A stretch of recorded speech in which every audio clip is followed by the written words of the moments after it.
If there's one key message that listeners should take away from this conversation, what would you want that to be? I think it's this concept of vision of value. I mean, I just love that as a very short, compelling line that tells people what this is about for us. And so it's much more than, the ambition, and it's really about how do we drive value. So I've lived and worked in different countries, and I think that experience indeed has helped me understand the need to really adapt and understand objectives, communication styles, etc. So realize how important that ability to adapt is, and to understand who you're working with, what their objectives may be, and to sort of co-create, a solution. We're saving over 300,000 tons of CO2 due to VEP projects that are essentially energy efficiency, fuel saving, process efficiency projects. So that's a great example of where those benefits come together for driving, not only the financial value, but also the environmental and impact value from a sustainability perspective.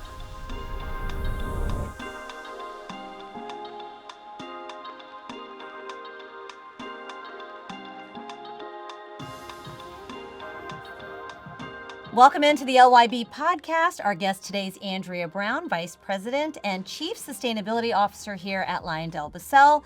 Today we're discussing our latest sustainability report, so really excited to have you on, Andrea. Thanks for joining us. Excited to hear about sustainability progress and your insights, so welcome in. Thank you for having me. And I must say, it's the first time for you on the podcast because you're based out of Rotterdam. Mm-hmm. Thank you so much for joining us. And I mentioned Chief Sustainability Officer, so let's start there. I mean, you've had such an impressive career in sustainability, so take us on that journey. How did you get involved in sustainability?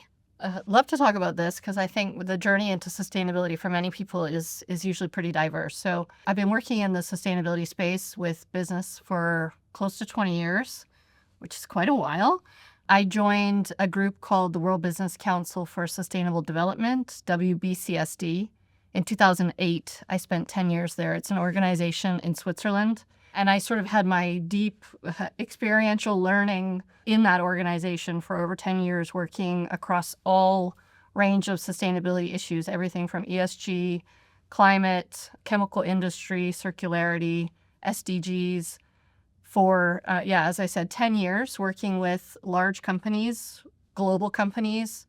So not only the chemical industry, but also brands, retailers, automotive, buildings and construction. So many of the segments also that we, of course, at LYB tap into with our applications and segments. But I spent 10 years there, 2008 to 18. It was a very transformative time in sustainability, moving sort of from maybe what some would call corporate responsibility to really driving business value from sustainability and the trends that we're seeing and dealing with, of course, today.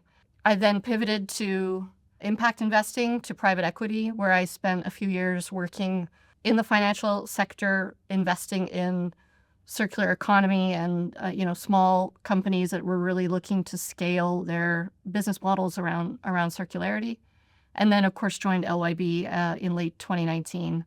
I started my career, however, in government. So I've done sort of the full circle all around the table, working in an area called international relations and then also in energy policy in Canada in the province of Alberta.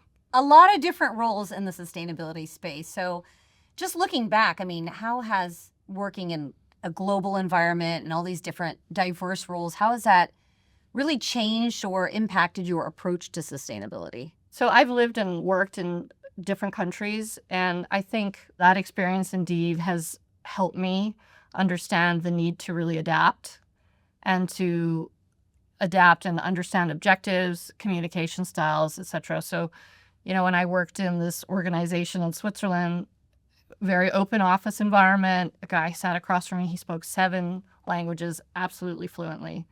I still speak 1. Impressive. So, I just sit there and sort of feel inadequate, but realize how important that ability to adapt is, and to understand who you're working with, what their objectives may be, and to sort of co-create, a solution. And so I think I take a lot of that learning into our team now. So my team is 22 people. I think we have around 19 different nationalities represented, 20 languages, and around 20 educational backgrounds, everything from finance and accounting, MBA, to chemical engineering, human rights, global policy, and sort of everything in between. And so that ability to draw different expertise and adapt and work with, all of these different functions and organizations, internal and external to the company, I think is part of what makes sustainability so rewarding, but also so challenging at times. Sustainability is such a big topic today. So, from your perspective, what is the current state of sustainability in business? So I would say one of the things that I hear a lot, in the networks that I'm in, other people who lead sustainability functions in large companies that, are headquartered here in the US or elsewhere, is that sustainability is absolutely continuing. In some cases, I heard from a big brand on Friday, they said they're doubling down on the areas that are driving business outcomes. And so I think that's what we're going to continue to see is, yes, companies continuing to drive forward business-driven outcomes related to sustainability. So the ambition, the value, the driver is still going to continue. The communication around some of these things is evolving. And by the way, it has evolved for 20 years, but it's going to continue to evolve in light of current, regulatory and legal changes. And then I would say, there are differences in the regulatory environment in the US and the EU, which are obviously two areas that impact LYB the most. And so what we see happening in the EU is, how do we use sustainability as a driver of competitiveness, in particular in the EU, to bring up the competitiveness in the EU context? And then in the US, how do we still pull and incentivize the industry, again, through that business-driven lens, to really drive outcomes that support things like energy security and value creation from new industries developing, like circularity, for example. So I think that it's a bit of a shift in tone, but absolutely the trends around sustainability and what we're trying to do in terms of create value by being an early mover, I believe will continue for us and for other companies that are trying to win in this space. That's a great transition to my next question, which is about this year's sustainability report. The theme is vision to value. Can you explain what that means and why it's so important? Yes, no, great question. So I think, when we launched the sustainability strategy roughly 5 years ago, we wanted to connect it to some of the big global challenges that we, of course, as a large company, are focused on in terms of supporting ending plastic waste and creating a circular economy, taking climate action, and supporting a thriving society. Of course, as we see that sustainability is core to the corporate strategy, we have, for example, our 1 billion EBITDA goal around circular and low carbon solutions by 2030. We're in a unique position that corporate strategy and the sustainability strategy are so intertwined. And so this vision of value is a sort of nod to this is much beyond ambition at this point and much more about how do we drive value creation through, for example, circular and low carbon solutions, that we're supporting VEP projects that reduce our CO2 emissions, but also create and generate EBITDA returns for us. So it's really trying to bring those areas together in a way that tells our story in a more precise way, not only to our stakeholders, but of course, stakeholders, including our investors. Yeah, and you touched on a little bit, but how does turning sustainability from a vision into a tangible value really impact our company and its stakeholders, all the stakeholders involved?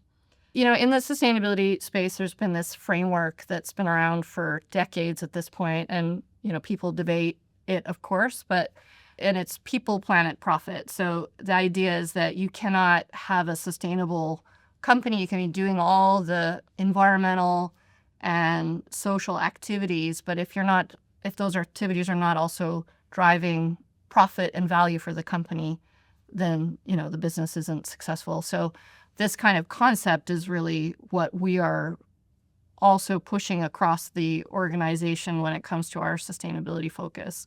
And so this is really where we want to make sure that communication to the market, to our stakeholders, shows that these are, value accretive to the organization. Yeah, some people see sustainability as very separate from business success. So how do you see it helping the company achieve its commercial objectives? Well, I think what we're trying to do, if you think about circular and low carbon solutions as an example, the market trends around that continue. So that was really created at the beginning to capitalize on some of the voluntary commitments that we saw brands in particular making around things like consumer food packaging. Many of those commitments are now underpinned by regulatory frameworks, particularly in the EU. And so we're trying to create that business model that captures that value in the most comprehensive way. So our MoreTech technology, all the work we're doing to move kind of upstream and create a more comprehensive value offering to customers, to brands, that's driving us to be a first mover and to take more of that market than our competitors. And so that's essentially, the story that we're also trying to leverage as we talk about our sustainability strategy. Is we can do two things. We can create profit, and we can also reduce plastic waste and create a more circular economy through the actions that we're doing. Can you give us some examples where sustainability efforts have really driven financial or operational benefits? So I think one that we touch upon this in the sustainability report is around VEP. So VEP is a great example of this, sort of bottom-up value employee initiative value enhancement program. Program. We are saving over 300,000 tons of CO2 this year, 2024, due to VEP projects that are essentially energy efficiency, fuel saving, process efficiency projects. So they were identified because they save money, and the alternative benefit is that, of course, they reduce our CO2 emissions.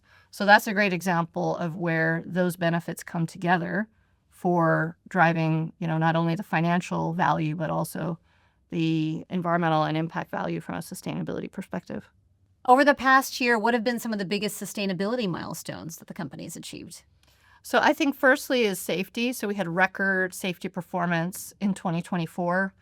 That is really foundational for us in terms of how we are measured on sustainability performance, but also, in our ability to execute across other sustainability areas as well. So I think that absolutely foundational and extremely important and something we should be celebrating. Secondly, I talked already about VEP and the GHG emissions benefit of that, so I won't talk about that again, but I think absolutely excited that, we've made a bump down in our CO2 emissions in 2024. Thirdly, I would say the breaking ground of our MoreTech technology, so our first commercial scale advanced recycling technology that can process hard to recycle plastics. That's going to be instrumental, of course, in the circular and low carbon solution strategy that we have. And connected to that, of course, is, we increased 65% over 2023 our volumes of circular and low carbon solutions. So our renewable and recycle-based products, we hit 200,000 in sales in 2024, which was extremely important and very impressive on behalf of that organization. So those are just a few. I mean, there's many that I could go into, but I think those are touching upon some of the standouts from my perspective. So on the flip side, then, obviously there are challenges involved as well. So give us some examples of challenges in advancing sustainability, and how do you work to overcome some of those? So I'd say they're sort of structural in nature. So, and by that I mean, we are not going to be successful in circularity or low carbon on our own. So it requires infrastructure, it requires regulatory environments, enabling policies, it requires consumer behavior. All of these things sort of have to combine for that to happen.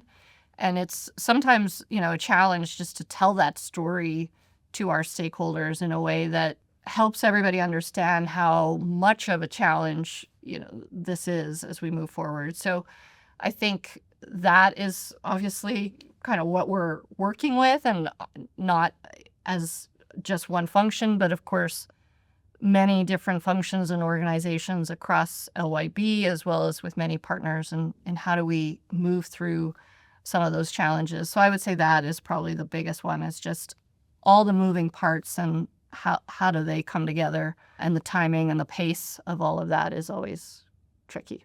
Okay, so we mentioned the sustainability report. It's out now. But when you look back on the past year, what are you most proud of when it comes to sustainability progress?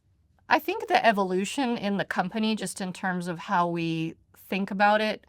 When I joined LIB 5 years ago, there was a handful of people who really were working on these issues.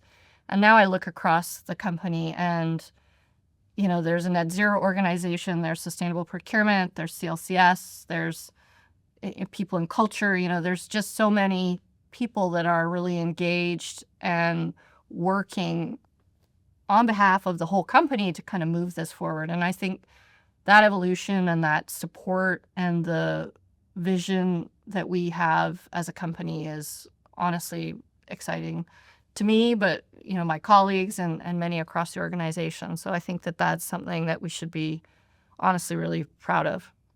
All right, before I let you go, if there's one key message that listeners should take away from this conversation, what would you want that to be? I think it's this concept of vision of value. I mean, I just love that as a very short, compelling line that tells people what this is about for us. And so it's much more than, the ambition, and it's really about how do we drive value. So I think that would be my 3 words takeaway. I love it. Well, thank you so much, Andrea. Next time you're visiting from Rotterdam, stop by anytime. We'd love to have you on the podcast again. I will. Appreciate the time. Thank you so much for listening. And if you want to read up on this year's sustainability report or learn more about our sustainability initiatives, please visit lyb.com.